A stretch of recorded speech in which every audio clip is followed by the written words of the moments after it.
સામાન્ય રીતે આપણે કોઈ મેડિકલ એક્સરે જોતા હોઈએ તો એમાં બધું એકદમ સ્પષ્ટ હોય છે. મતલબ ડૉક્ટર સીધી આંગળી મૂકીને કહી શકે કે હા ભાઈ, હાડકું અહીંથી તૂટ્યું છે. ચિત્ર એકદમ બ્લેક એન્ડ વ્હાઇટ હોય. હા, એમાં કોઈ કન્ફ્યુઝન ના હોય. પણ આજના ડિજિટલ અને રાજકીય માહોલમાં આવું કોઈ એક્સરે મશીન કામ કરતું નથી. રાઈટ. અત્યારે બધું એટલું ધૂંધળું છે કે શું ખરેખર વાસ્તવિક છે અને શું માત્ર એક ડિજિટલ મૃગજળ છે, એ પારખવું બહુ જ જટિલ બની ગયું છે. બિલકુલ. અને આ જ ધૂંધળા ચિત્રને સમજવા માટે આજની આપણી આ ખાસ ચર્ચા બહુ જ રસપ્રદ રહેવાની છે. હા, આજે આપણે જે સ્ત્રોતનું ઊંડાણપૂર્વક વિશ્લેષણ કરવાના છીએ એ ધ ચારવાક પોડકાસ્ટના એક એપિસોડ પર આધારિત છે, જેમાં પેલી કોકરોચ જનતા પાર્ટી મતલબ કે CJP વિશે બહુ જ ગહન ચર્ચા થઈ છે. એ ખરેખર આજના ડિજિટલ યુગનો એક ક્લાસિક કેસ સ્ટડી છે, માહિતી અને અફવા વચ્ચેની ભેદરેખા સમજવા માટે. એકદમ સાચી વાત છે. મતલબ તમે વિચારો કે એક ઇન્ટરનેટ મીમ રાતોરાત ઊભું થાય અને થોડા જ દિવસોમાં 2 કરોડથી વધારે ફોલોઅર્સ મેળવી લે. 2 કરોડ એટલે કે 20.9 મિલિયન ફોલોઅર્સ. આ આંકડો બહુ જ મોટો છે. હા, અને એટલે જ મુખ્ય પ્રવાહના રાજકારણનો વિષય પણ બની ગયો. તો ચાલો આ આખી ઘટનાને વિગતવાર સમજીએ. સ્ત્રોત મુજબ આ આખી વાર્તાની શરૂઆત ક્યાંથી થઈ? શરૂઆત થઈ ભારતના મુખ્ય ન્યાયાધીશ એટલે કે CJI સૂર્યકાંતની એક ટિપ્પણીથી. અચ્છા, પેલી કોર્ટવાળી વાત? હા, કોર્ટની કાર્યવાહી દરમિયાન તેમણે સોશિયલ મીડિયા પર જે લોકો આક્રમક વલણ ધરાવતા હોય, ખાસ કરીને કેટલાક યુવાનો અને RTI એક્ટિવિસ્ટ્સ, એમને વંદા એટલે કે કોકરોચ કહીને સંબોધ્યા હતા. ઓહ રાઈટ. અને બસ આ એક જ ટિપ્પણી પરથી ઇન્સ્ટાગ્રામ પર પેલું મીમ પેજ શરૂ થઈ ગયું. એક્ઝેક્ટલી. અને એ મીમ પેજ એટલી હદે વાયરલ થયું કે ભારત સરકારે એમના એક્સ હેન્ડલને બ્લોક કરવાનો નિર્ણય પણ લેવો પડ્યો. બાપરે. એટલે મને એ સવાલ થાય છે કે શું માત્ર એક મજાક આટલી ઝડપથી કરોડો યુવાનોનો અવાજ બની શકે?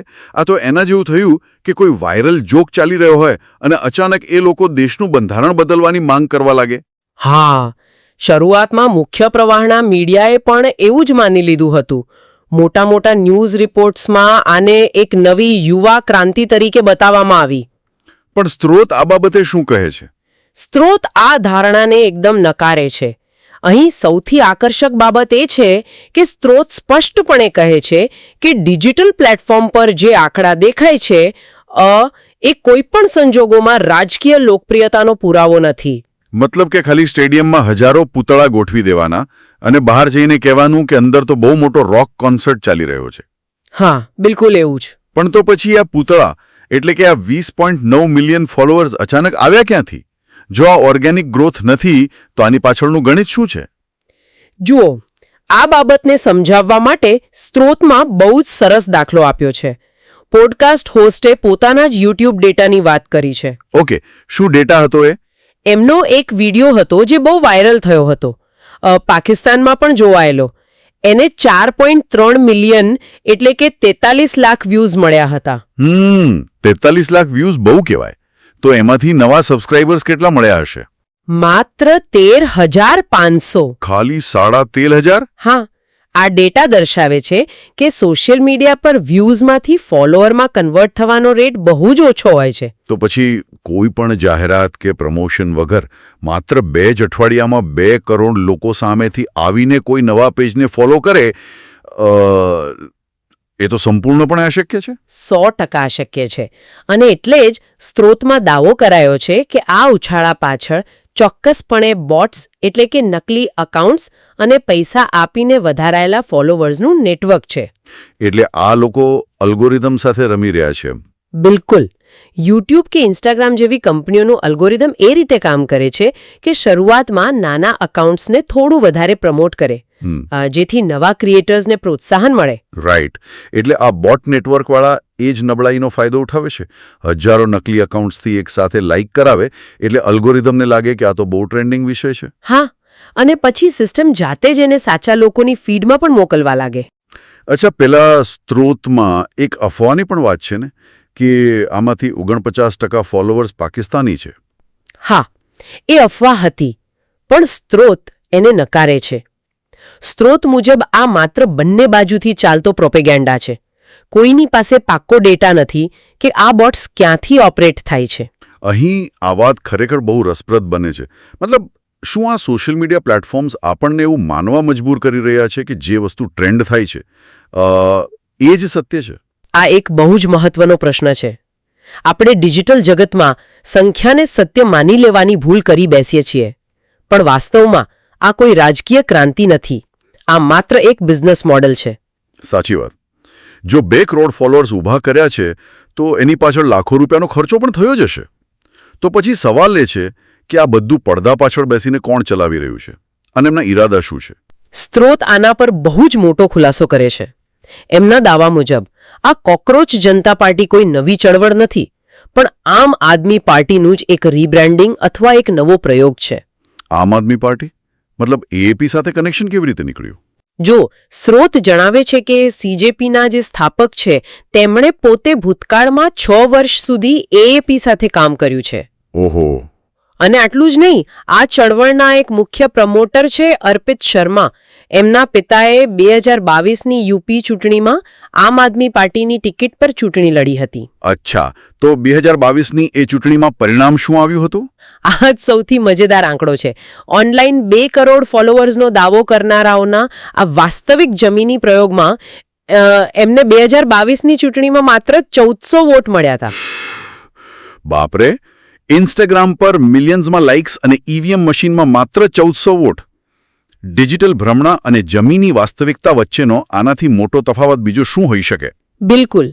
અને જો એમનું રાજકીય પીઠબળ આવું જ હોય તો તમે એમના ઘોષણાપત્ર એટલે કે મેનિફેસ્ટો વિશે સાંભળશો તો વધારે નવાઈ લાગશે. હા, સ્ત્રોતમાં મેનિફેસ્ટોની પણ વાત કરી છે ને. શું માંગણીઓ છે એમની? માંગણીઓ સાવ અતાર્કિક છે.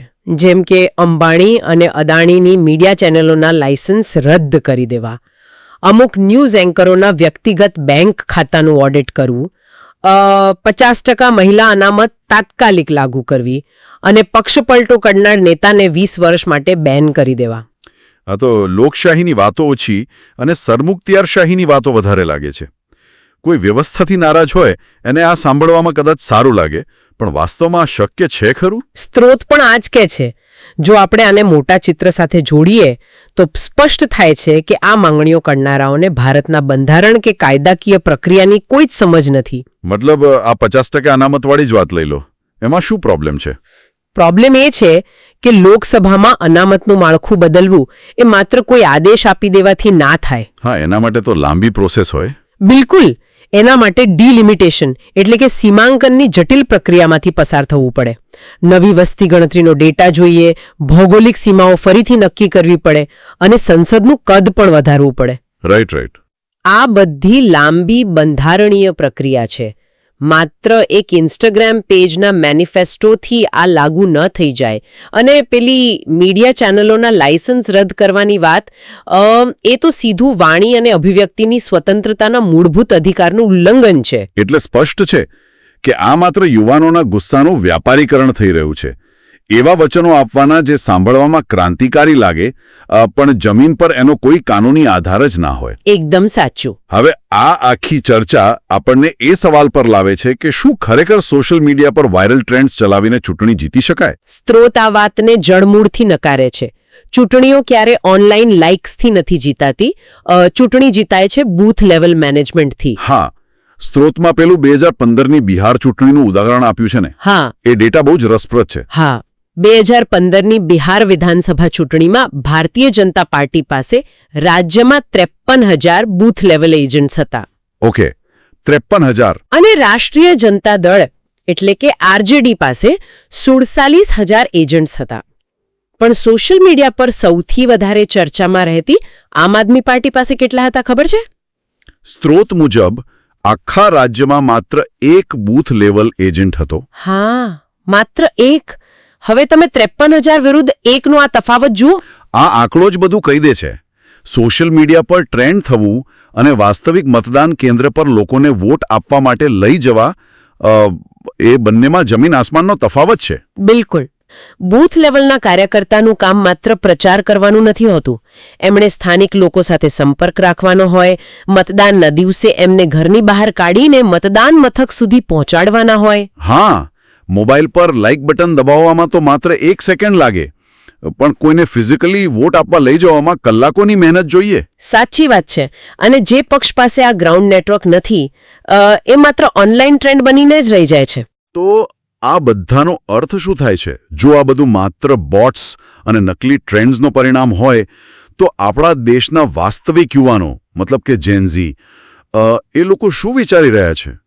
શું એમને આ બધી છીછરી ક્રાંતિઓમાં રસ છે? સ્ત્રોતમાં આ વિશે બહુ જ પ્રેક્ટિકલ વાત કરી છે.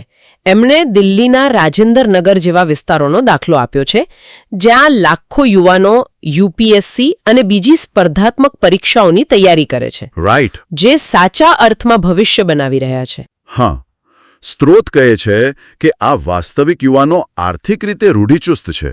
આર્થિક રીતે રૂઢિચુસ્ત એટલે કે એમનું પૂરું ધ્યાન પોતાના કરિયર અને સ્થિરતા પર છે. એક્ઝેક્ટલી. એમને જીવનમાં આર્થિક સુરક્ષા જોઈએ છે. એ લોકો પોતાનો સમય અને ઉર્જા આવી નકલી ઓનલાઈન ક્રાંતિઓમાં વેડફવા નથી માંગતા. બિલકુલ. એમને વ્યાવહારિક ઉકેલો જોઈએ છે, કોઈ હવામાં કરેલી વાતો નહીં. તો આના પરથી આપણે એમ ચોક્કસ કહી શકીએ કે સોશિયલ મીડિયા એ માહિતી પહોંચાડવા માટેનું એક પૂરક સાધન હોઈ શકે, પણ તે વાસ્તવિક દુનિયાની જમીની મહેનતનું સ્થાન ક્યારેય ના લઈ શકે. હા, જરાયું નહીં. એટલે જ જો ભારતમાં 25-25 વર્ષથી સત્તામાં રહેલા મોટા નેતાઓએ પણ ચૂંટણી વખતે રસ્તા પર ઉતરીને રેલીઓ કરવી પડતી હોય, તો આ ઓનલાઈન ક્રાંતિઓની મર્યાદા આપોઆપ સમજાઈ જાય છે. અને આ જ કારણસર સ્ત્રોતમાં માઇકલ શર્મરના એક પુસ્તકનો બહુ જ સચોટ સંદર્ભ આપવામાં આવ્યા છે. અચ્છા, એ પુસ્તકમાં શું કહેવાયું છે? એમાં હેલ્ધી સ્કેપ્ટિસિઝમ એટલે કે સ્વસ્થ શંકાવાદ કેળવવાની વાત છે. આજના માહિતીના અતિરેકવાળા સમયમાં આ બહુ જ અનિવાર્ય છે. એટલે કે જ્યારે પણ કોઈ મોટો આંકડો કે વાયરલ ટ્રેન્ડ નજર સામે આવે, ત્યારે આંધળો વિશ્વાસ કરવાને બદલે પ્રશ્ન પૂછવાની આદત પાડવી. હા, સ્ત્રોત સ્પષ્ટ ચેતવણી આપે છે કે પેલી ટ્રસ્ટ મી બ્રો વાળી માનસિકતાથી બચવું જોઈએ. જો કોઈ કહે કે 2 કરોડ ફોલોવર્સ છે, તો સીધું માની લેવા કરતાં ડેટા માંગવો જોઈએ કે ભાઈ આમાંથી સાચા કેટલા છે અને બોટ્સ કેટલા છે. રાઈટ.